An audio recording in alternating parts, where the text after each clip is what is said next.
نبی پاک صلی اللہ علیہ وسلم نے لوگوں کی عظمتیں بیان کی ہیں۔ انسان خوبی اور کمزوری کا مجموعہ ہوتا ہے۔ خوبی اور کمزوری دونوں چیزیں ہوتی ہیں۔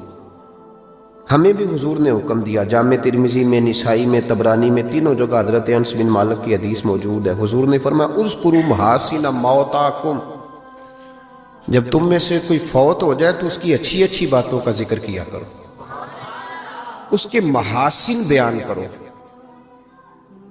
اب کسی صحابی نے یہاں یہ سوال نہیں اٹھایا کہ یا رسول اللہ بندے میں تو خوبی تھی کوئی نہیں۔ حضور نے یہاں مطلق کہا محاسن موتا، مرنے والے کی اچھی باتیں۔ اس کا معنی کیا ہے؟ اس کی شرح میں شارحین نے لکھا ہے کہ اللہ نے کوئی مسلمان ایسا پیدا ہی نہیں کیا جس میں کوئی خوبی نہ رکھی ہو۔ اب ایک حدیث اس پر بخاری کی سن لیں، نبی پاک علیہ السلام نے فرمایا اپنی بیوی سے بغض نہ رکھو۔ اپنی بیوی سے اگر تمہیں اس کی ایک عادت ناپسند ہے تو اس عادت پر غور کرو جو تمہیں پسند ہے۔ عورت اگرچہ ناقصات العقل ہوتی ہیں عورتیں، لیکن یہ نہیں ہو سکتا کہ ان میں خوبی کوئی نہ ہو۔ عورتوں میں خوبیاں بھی ہوتی ہیں۔ اپنے خامند کے حق میں عورت کے اندر کچھ نہ کچھ خوبیاں بھی، بغض نہ رکھو۔ وجہ کیا ہے؟ وجہ یہ ہے کہ اللہ کے رسول علیہ السلام لوگوں کو عزت دینے آئے دنیا میں۔ میلاد عزت کا نام ہے، حضور عزت دینے آئے۔ ادھر دیکھو میری طرف، صحیح بخاری مسلم کی حدیث ہے، حضور نے فرمایا جس کے چہرے پہ داڑھی ہو سفید رنگ کی۔ بزرگ ناراض تو نہیں ہو جائیں گے داڑھی کی بات چھیڑنے سے؟ چلو ہو جائے پھر کی ہے، گالتے صحیح ہے نا۔ حضور نے فرمایا جس نے سفید داڑھی والے آدمی کی عزت کی، یہ بخاری مسلم ہے، فرمایا جس نے سفید داڑھی والے بزرگ کی عزت کی وہ سمجھے میں نے اپنے رب کی عزت کی ہے۔ اتنے بڑے لفظ بیان کر دیے۔ اور ترمذی شریف کے لفظ یوں ہیں، محبوب پاک علیہ الصلوۃ والسلام نے فرمایا جب سفید داڑھی والا بندہ قبر میں جاتا ہے، اللہ کرے نا ہمیں داڑھی کی توفیق بھی ملے۔ ہم نے تو قسم اٹھا لی ہے، کہتے ہیں جب تک نیک نہیں ہونا تب تک داڑھی نہیں رکھنی۔ تو میں کہتا ہوں تو یہ والی قسم اٹھانا، جب تک نیک نہیں ہونا روٹی نہیں کھانی۔ تو نے داڑھی پہ قسم کھا لیا بھائی، حالانکہ بندہ داڑھی رکھ کے نیک ہو جاتا ہے۔ داڑھی رکھتا ہے تو نیکیاں، بہت سارے گناہوں سے بچتا ہے، اس کی داڑھی اسے بچاتی ہے۔ تو حضور عزت دینے آئے، نبی پاک علیہ السلام، عام مومن کی بات ہو رہی ہے، اس میں کوئی حد نہیں، مفتی ہو، پیر ہو، صوفی ہو، درویش ہو، عالم فاضل ہو، حافظ قاری ہو، عام مومن۔ فرمایا سفید داڑھی والا مومن جب قبر میں جاتا ہے تو رب کریم فرشتوں سے فرماتا ہے اسے عذاب نہ دینا، میرے محبوب کی سنت وہ بھی سفید لے کے آیا، مجھے حیات دیا، اسے عذاب دینا۔ انسانوں میں کمیاں بھی ہوتی ہیں، خوبیاں بھی ہوتی ہیں، لیکن آپ ادھر دیکھیں، نبی پاک صلی اللہ علیہ وسلم نے کبھی کسی کی کمزوری کا ذکر نہیں فرمایا۔ ابو جہل شراب پیتا تھا، سارے زمانے کو پتا ہے۔ قبیلہ بنو آراش کا ایک شخص اس زمانے میں نبی پاک کے پاس اس کی شکایت لے کے آیا جب اسلام پر غربت تھی۔ اس زمانے میں ابو جہل اس کا مال دبا گیا اور حضور نے لے کے دیا، وہ ایک تفصیل ہے، چونکہ موضوع نہیں، ادھر نہیں جاتا۔ لیکن نبی پاک علیہ السلام نے کبھی یہ نہیں کہا کہ یہ ڈاکے مارتا ہے، حالانکہ وہ مارتا تھا، وہ غریبوں کا مال لوٹتا تھا، لیکن حضور علیہ السلام نے کبھی یہ بات ارشاد، اس کو ہدایت کی بات کہی، اس کو درس دیا۔ ہمارے ہاں تبلیغ، حضور اس کو تبلیغ کرتے تھے، اس پر تنقید نہیں کرتے تھے۔ ہم کسی کو تبلیغ نہیں کرتے، اس پر تنقید کرتے۔ حالانکہ ابو جہل حضور کی ذاتی زندگی پر اعتراض کرتا تھا، معاذ اللہ، وہ کہتا تھا جادوگر ہیں، کاہن ہیں، معاذ اللہ تعالیٰ یہ حکمرانی کرنا چاہتے ہیں، یہ سردار، یہ ساری باتیں وہ کرتا تھا۔ لیکن حضور نے کبھی اس کی ذاتی زندگی پر اتر کر کوئی بات، آپ دیکھیں ذرا تلاش کریں، آپ جتنی بھی حدیثیں آپ پڑھتے جائیں گے نا، اس میں آپ کو یہ ملے گا کہ نبی پاک نے کبھی اس کو عزت دی، کبھی اس کو عزت دی، کبھی اس کو عزت دی، لیکن کبھی کسی شخص کی کوتاہی حضور نے بیان، کبھی کسی شخص کے بارے میں یہ رویہ۔ حضور عزتیں دینے آئے دنیا میں، عزتیں دینے آئے۔ بتائیے حضرت ابوبکر صدیق کو حضور علیہ السلام نے صدیق اکبر کہا، لقب دیا۔ حضرت عمر بھی تو سچ ہی بولتے تھے نا، جناب عثمان بھی تو سچ ہی بولتے تھے نا، حضرت سیدنا مولا علی بھی بولیے، لیکن ان کے اندر وہ خوبی زیادہ پائی جاتی تھی، تو نبی پاک علیہ الصلوۃ والسلام نے انہیں صدیق کہا۔ جناب عمر فاروق اگر حق اور باطل کی بات کرتے تھے تو باتیں حضرت ابوبکر بھی سچی کرتے تھے۔ لیکن حضور نے انہیں فاروق اعظم کہہ کے عزت دی، حضرت عثمان غنی کو پیکر شرم و حیا کہہ کے نبی پاک نے عزت دی، جناب علی کو اسد اللہ کہہ کے حضور نے عزت دی۔ بہت سارے لوگ ایسے ہیں جب ہم کتابیں دیکھتے ہیں تو کچھ ایسی چیزیں ملتی ہیں، کچھ جگہوں پہ ایسی چیزیں ملتی ہیں جن کا ذکر ہو سکتا تھا، لیکن نبی پاک علیہ السلام نے کبھی ان کا ذکر، بلکہ عجیب روایت لکھی ہے امام یوسف صالحی نے سبل الہدی والرشاد میں، اکرمہ بن ابو جہل کا بیٹا۔ یہاں تو اللہ تعالیٰ خیر فرمائے، دادی کا ظلم نہیں لوگ بھولتے، پردادی کا۔ بیبیاں کہتی ہیں تہاڈی دادی جو کرتی تھی کدی تہانوں دساں نا، بھائی وہ تو اب چلی گئی بیچاری، اب تو کوئی فائدہ نہیں بتانے کا، بات ختم ہو گئی۔ ہم بھولنے کو تیار، بلکہ ہم یہ کرتے ہیں کہ پنچایت میں کبھی کسی چودھری کے پریشر پہ آ کے صلح کر لیتے ہیں، پر معافی نہیں دیتے۔ کرتے یہ ہیں کہ صلح کر لو، پھر جب کبھی میرے قابو آئے گا تو پھر دیکھ لیں گے اس کا کیا کرنا ہے۔ نبی پاک صلی اللہ علیہ وسلم کے ساتھ جو کچھ ابو جہل نے کیا، حضور نے اس کا ذکر فرمایا فرعون بھی بڑا ظالم تھا، پر یہ جو میرا فرعون ہے یہ اس سے بھی سخت ہے۔ فرعون سے سخت کہا ابو جہل کو، لیکن جب اکرمہ بن ابو جہل نے کہا نا میں کلمہ پڑھنا چاہتا ہوں، ناراض نہ ہونا، ہم عزت نہیں دے پا رہے۔ جو 99 خوبیاں ہیں لوگوں کی وہ چھپ جاتی ہیں، پر ایک خامی ساری دنیا دیکھتی ہے۔ یہ ہمارے اندر کی وہ کمزوری ہے جس نے ہمارے علماء اور مشائخ اور بزرگوں تک کو معاشرے کے اندر بدنام کر دیا ہے۔ ہم نے وہ ایک خامی تو دیکھی، پر اس شخص کی ساری زندگی کی خوبیاں چھوڑ دی۔ تیری نظر ایک خامی پہ گئی ہے، اس کا مطلب ہے تیرا اس مکھی سے تعلق ہے جو صرف گند پہ بیٹھتی ہے، پھول اسے نظر ہی نہیں آتا۔ ہماری ہر محفل میں جب کوتاہیاں ڈسکس ہوں گی تو پھر دنیا میں اچھا کون بچے گا؟ رسول کریم عزت دینے آئے، سنو اور یاد رکھو، اکرمہ بن ابو جہل کے بیٹے کلمہ پڑھنے آ رہے ہیں۔ میرے کریم رسول حضرت ابو بکر صدیق فرماتے ہیں میں اس دن اتنا رویا کہ میری داڑھی آنسوؤں سے بھر گئی۔ نبی کریم فرمانے لگے بھائی مجھے خبر ملی ہے کہ اکرمہ کلمہ پڑھنے آ رہا ہے، آؤ ذرا سارے بیٹھو میری بات سنو، حضور حکم کریں۔ تو محبوب نے فرمایا کوئی اس کے سامنے اس کے باپ کو گالی نہ دے، کوئی اس کے باپ کو اس کے سامنے برا کہہ کے نہ پکارے، کوئی یہاں ایک اور بات بھی کرنی بڑی ضروری سمجھتا ہوں، جو پکا بے ایمان کافر تھا، بے ایمان، جب حضور نے منع کر دیا کہ اس کے بیٹے کو تکلیف ہوتی ہے، جس کا کفر نص قطعی سے ثابت ہے، ان الذین کفروا سواء علیہم اانذرتہم ام لم تنذرہم لا یؤمنون۔ اس آیت کی تفسیر میں جہاں بھی آپ کھولیں گے پہلا نام ابو جہل کا ملے گا، جس پر نص آ گئی کہ اس کی قسمت میں کفر ہے۔ جب وہاں حضور نے فرمایا باپ کو کافر نہ کہنا، بیٹے کو تکلیف ہوگی، تو بتا جب تو حضرت عبداللہ اور سیدہ آمنہ کے بارے میں بات کرتا ہے تو حضور کے دل کو تکلیف نہیں ہوتی؟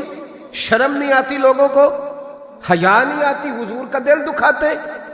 اور دیکھیں عبداللہ کا معنی اللہ کا بندہ ہے، اللہ، اور جو آمنہ نام ہے اس نام کا حسن تو دیکھیں، ہو درود تجھ پہ بھی آمنہ، اللہ، اور تیرے لال پر بھی سلام ہو۔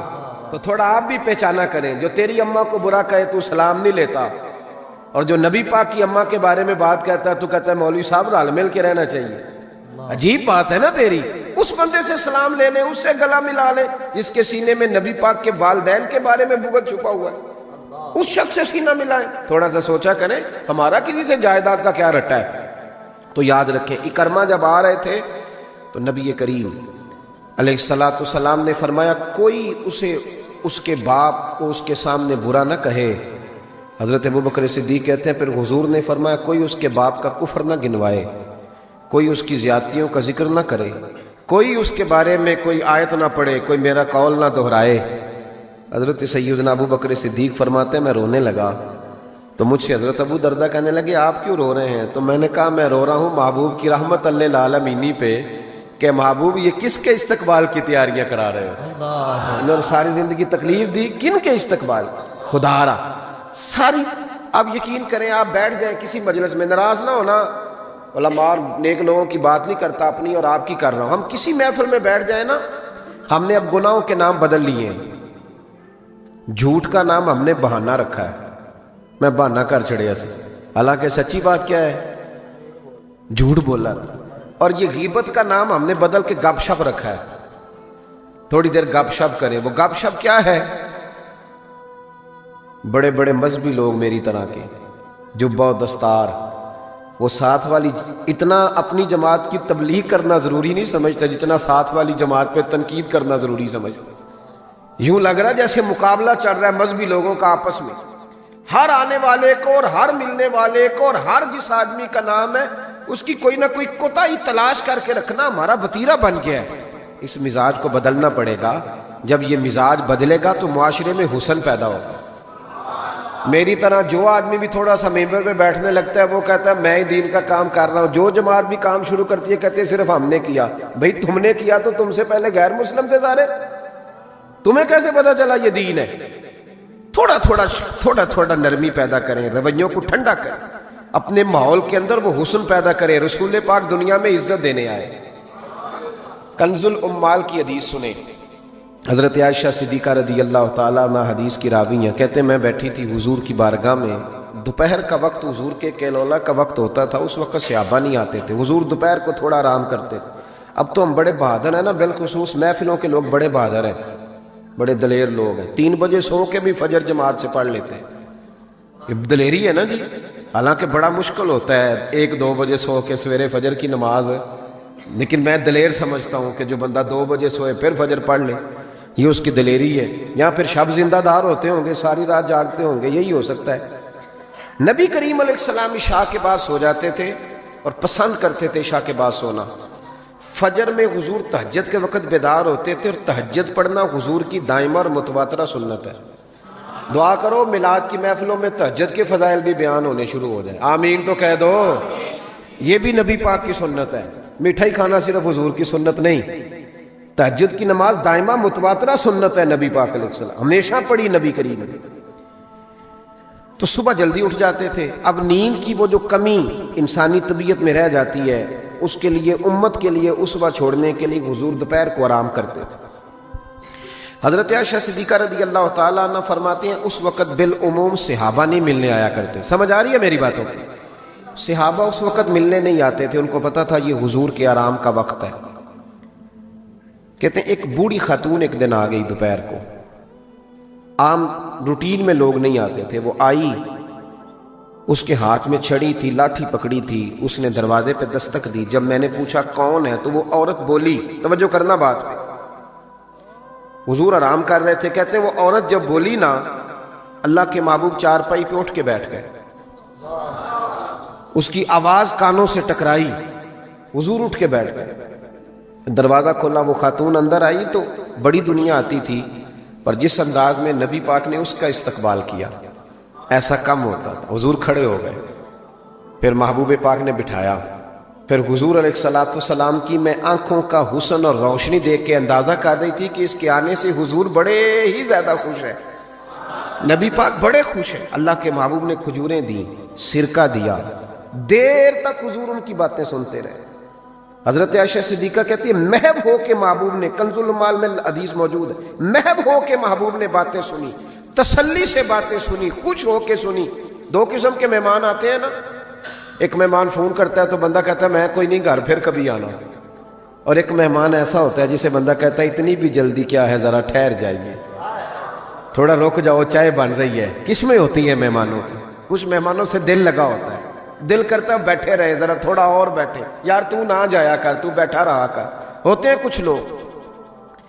دیر تک نبی کریم علیہ السلام نے بات سنی، اور کیا بات ہے، جناب عائشہ صدیقہ کہتی ہیں دل حضور کا لگا، میں نے دیکھا تو میں بڑی مطمئن تھی۔ اس خاتون نے کہا کہ اب میں نے جانا ہے۔ لگ رہا تھا کہ حضور چاہتے ہیں ابھی رکے، لیکن اس نے جب کہا نہ جانا ہے تو حضور نے فرمایا ٹھیک ہے۔ جب وہ جانے لگی تو حضور نے تحائف جمع کیے اور جناب بلال حبشی کو فرمایا ان کے ساتھ جاؤ اور چھوڑ کے آؤ۔ جناب عائشہ صدیقہ رضی اللہ تعالیٰ عنہ فرماتی ہیں پھر وہ دیکھیں حضور عزت کس طرح دیتے ہیں، کہتے ہیں وہ خاتون چلی گئی، میرا خیال تھا کہ حضور اب مسجد جائیں گے، جب رات کو آئیں گے نا بعد از عشاء تو پھر پوچھوں گی حضور یہ کون تھی، لیکن محبوب تو گئے نہیں، لیٹ گئے۔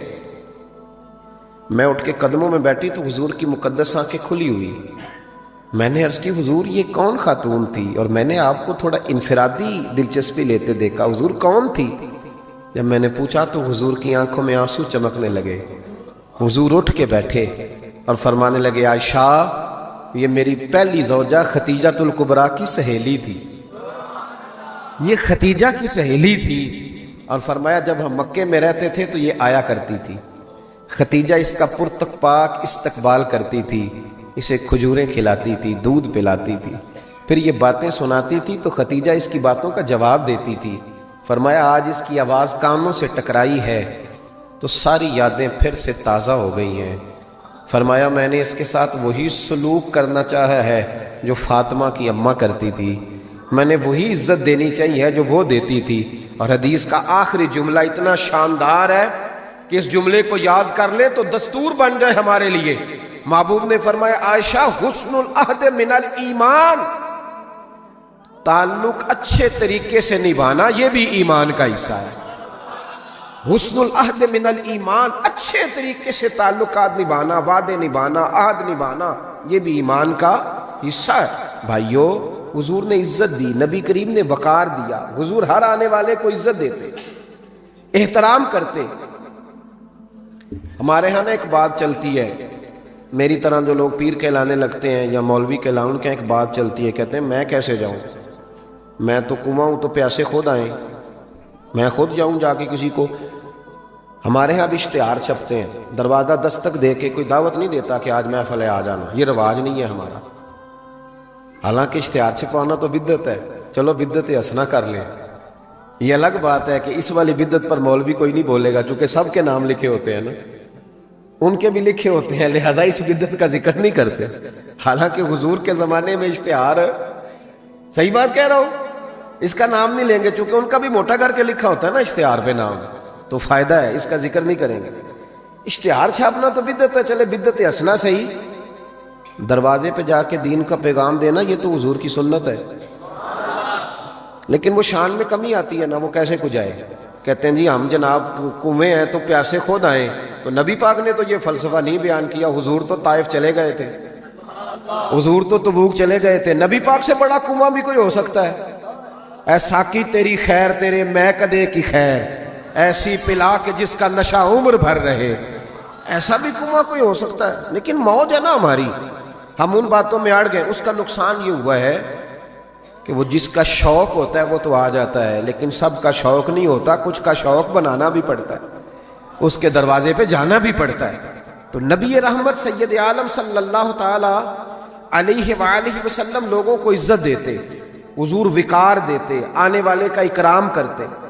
حضرت ابوبکر صدیق رضی اللہ تعالیٰ عنہ فرماتے ہیں مجھے ایک بڑا دکھ تھا، میرے بچے بھی مسلمان تھے، پوتے بھی مسلمان تھے، نواسے بھی حضرت صدیق اکبر کے جناب عبداللہ ابن زبیر سے آبی ہوئے، نواسے تھے وہ۔ فرماتے ہیں کہ میری ساری نسل مسلمان تھی، دل کرتا تھا میرے ابا جی بھی کلمہ پڑھ جائیں۔ ان کا نام تھا ابو قحافہ، وہ کلمہ نہیں پڑھتے تھے اور آنکھوں سے نابینا تھے، اور باپ ہی ہوتا ہے نا۔ جس دن حضرت ابوبکر صدیق رضی اللہ تعالیٰ عنہ ہجرت کے وقت آئے ہیں نا، تو کہتے ہیں گھر کے اندر ایک چھوٹا سا گڑھا بنایا ہوا تھا، ٹویا، اس میں اشرفیاں دینار رکھتے تھے اور اوپر میں کوئی موٹا کپڑا ڈال دیتا تھا۔ فرماتے ہیں جس دن میں نکلنے لگا تو میرے پاس بہت زیادہ پیسے تھے، میں نے سارے نکال لیے اور چھوٹے چھوٹے روڑے ڈال دیے، اوپر میں نے اسی طرح بوریا ڈال دیا، اور جناب اسماء سے کہا کہ ابا جی نے پوچھا نا کہ ابوبکر سارے پیسے تو نہیں لے گیا؟ دادے پوتیوں کے بھی بڑے سگے ہوتے ہیں نا، پوتریاں نے بھی کچھ چھڑے ہے کہ سارے لے گیا؟ پوچھا نا سارے تو نہیں لے گیا؟ تو تم چپ رہنا، وہ خود اٹھ کے جائیں گے نا تو اوپر ہاتھ لگائیں گے تو ان کو احساس ہوگا پیسے ادھر ہی ہے، یہ حکمت ہے۔ اتنا وہ خیال کرتے تھے لیکن کلمہ نہیں پڑھتے تھے۔ حضرت ابوبکر صدیق کہتے ہیں میرا بڑا دل کرتا تھا وہ کلمہ پڑھے۔ ایک دن وہ بول ہی پڑے ہجرت مدینہ کے بعد، کہنے لگے ابوبکر میں مان گیا ہوں تیرے رسول واقعی سچے، چل یار مجھے لے چل میں بھی مصطفیٰ کا کلمہ پڑھوں۔ حضرت ابوبکر فرماتے ہیں میری تو عید بن گئی کہ میرا تو گھر بن گیا نا، اب میرے ابا جی بھی وہاں آ گئے جہاں سارا گھرانہ کھڑا تھا، کہا کلمہ پڑھنا چلو۔ کہتے میں نے اپنے والد کا ہاتھ پکڑا اور آج جس طرح پکڑا مجھے مزہ آ گیا۔ سنو اور یاد رکھنا، ہمارے لیے تو مشکل ہو گیا ہے، ہم عزت لینے کے قائل ہیں، دینے کے نہیں۔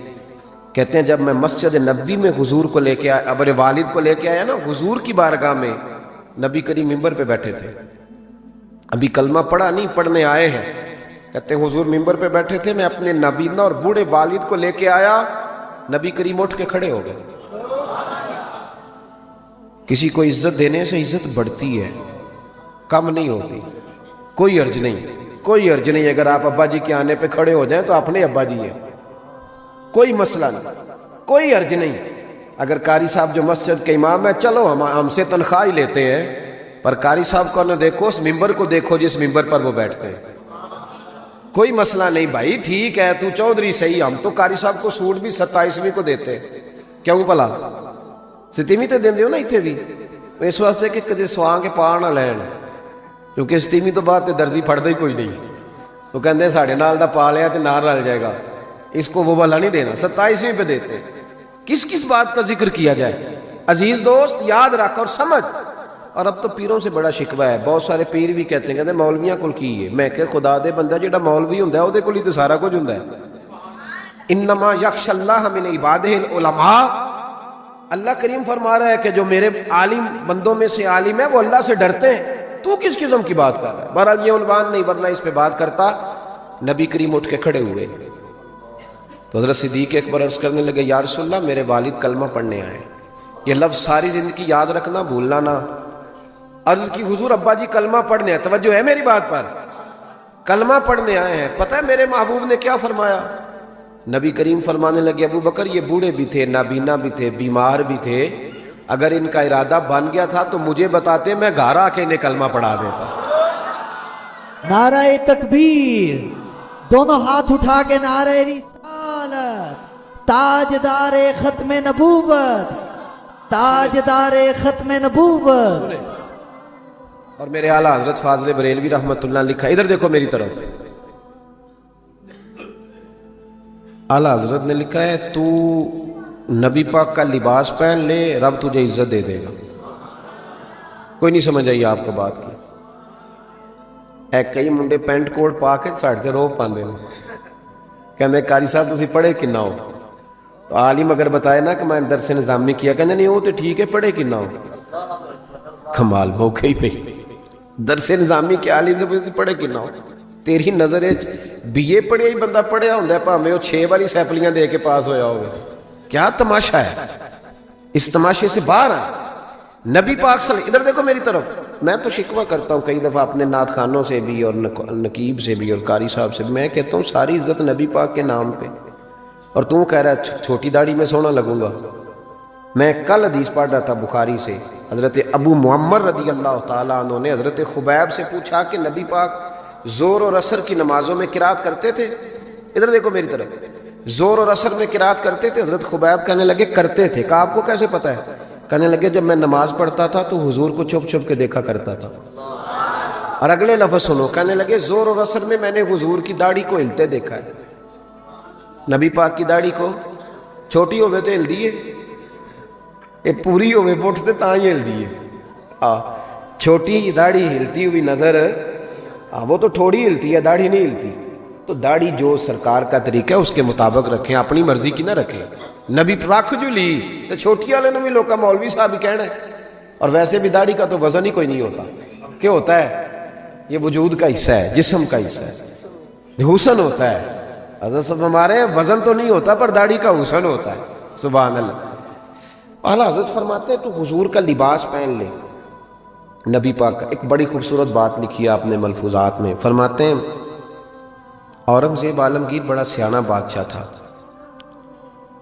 فتاوی عالمگیری 500 علماء کو بٹھا کے لکھوائی اورنگزیب عالمگیری. اور ملا جیون رحمۃ اللہ علیہ جو تفسیرات احمدیہ جنہوں نے لکھی ہے ان کا شاگرد بھی تھا، مرید بھی تھا. اور حضرت ملا جیون رحمۃ اللہ علیہ فرماتے ہیں دیکھیں کسی کی سابقہ زندگی اور ہے، لیکن جب وہ بدلا تو پھر کیا بدلا؟ فرمانے لگے کہ ایک دن فجر کی بارش تیز ہو رہی تھی تو میں فجر کی نماز میں لیٹ ہو گیا. تو میرے دل میں اچانک خیال آیا پتہ نہیں کو مسجد میں آیا بھی ہوگا کہ نہیں آیا ہوگا، لیکن فرماتے ہیں جب میں پہنچا تو وقت کا بادشاہ اورنگزیب عالمگیر مجھ سے پہلے پہنچا ہوا. تو میں نے کہا بادشاہ تو بغیر آج سپاہیوں کے آ گیا؟ کہنے لگے میرے دل میں خیال آیا کہ کہیں اللہ کا گھر سونا نہ رہ جائے. سپاہی بھی نہیں چل رہے تھے جو کہ بارش تیز تھی. یہ ذوق تھا. اورنگزیب کے پاس ایک بندہ آ گیا، کہنے لگا بادشاہ میں مداری ہوں، بہروپیاں ہوں، میں روپ بدل کے دکھاؤں گا اور تجھ سے انعام لوں گا. اس کو اعلیٰ حضرت نے لکھا ہے اور بھی کئی لوگوں نے لکھا ہے. روح بدل کے دکھاؤں گا تو انعام لوں گا. اورنگزیب کہنے لگا کہ مجھے نہیں تو دھوکہ دے سکتا. وہ تو پاکستان کے بادشاہ نا جن کو بعد میں سمجھ آتی ہے بنا کیا ہے. کہتے پتہ ہی نہیں چلا, تحقیق کریں گے تو پتہ کریں گے. فوراً کمیٹی بن جاتی ہے. پھر وہ کمیٹی کدھر جاتی ہے یہ بھی اللہ ہی بہتر جانتا ہے, وہ کس کھاتے میں کمیٹی جاتی ہے. اورنگزیب عالمگیر سے کہنے لگا میں روح بدل کے دکھاؤں گا, اگر آپ نہ پہچان سکے تو انعام لوں گا. اس نے کہا چلو ٹھیک ہے تجربہ کر لو, میں بڑا انعام دوں گا. اورنگزیب ایک دن سفر پہ نکلنے لگے جہاد پہ, تو فقیر آیا کرتے تھے بادشاہوں سے مانگنے. اس نے بھی منہ ساری مونچھیں اور داڑھی صاف کر لی اور چہرے پہ سیاہی مال لی, کپڑے پھٹے پرانے پہن لیے. بادشاہ گھوڑے پہ گزرنے لگا تو بھکاریوں نے اپنے اپنے پیالے آگے کیے. اس نے کسی کو 5 روپے دیے, کسی کو 2 روپے دیے. جب بہروپی آیا تو اورنگزیب نے 10 روپے دیے. کہنے لگا تیرے آنے جانے کا کرایہ میں نے تجھے پہچان لیا, کچھ کر کے آ اگر کچھ کرنا ہے تو. تھوڑے دن کے بعد بادشاہ نے کہا کہ میں نے فوجی بھرتی کرنے ہیں, دوڑ لگانے والے لڑکے چاہیے. اس نے بھی ذرا مونچھیں بڑی کر لیں اور لڑکوں کے بیچ دوڑ لگانے لگا. بادشاہ نے کہا وہ جو نوجوان دوڑ رہا ہے اسے بلاؤ. اس کو بلایا تو کہنے لگا یہ 10 روپے لے, تیرے آنے جانے کا کرایہ میں نے پہچان لیا. کچھ دنوں کے بعد بادشاہ نے کہا ٹیچر چاہیے بھرتی کرنے ہیں, تو اس نے بھی جنا کیپ پہن لی. سمجھ لیں مثال دے رہا ہوں, اچکن شچکن شیروانی پہن لی, چھڑی پکڑ لی, مونچھیں بڑھا لی, آ گیا. 2-3 بندوں کا انٹرویو ہوا. اس کی باری آئی تو اورنگزیب کہنے لگے 10 روپے دے لے اور نکل جا, میں نے تجھے. دلیل کیا ہے؟ حضور نے فرمایا اتقوا فراست المومن فإنه ينظر بنور اللہ, او کما قال نبی صلی اللہ علیہ وسلم, رواہ ترمذی. محبوب فرماتے ہیں مومن کی فراست قلبی سے ڈرو, وہ اللہ کے دیے ہوئے نور سے دیکھا کرتا ہے. بادشاہ پہچان لیتا. قصہ مختصر کے 2 سال بیت گئے, بس بات بھی سمیٹ رہا ہوں میں اپنی. 2 سال بیت گئے, 2 سال.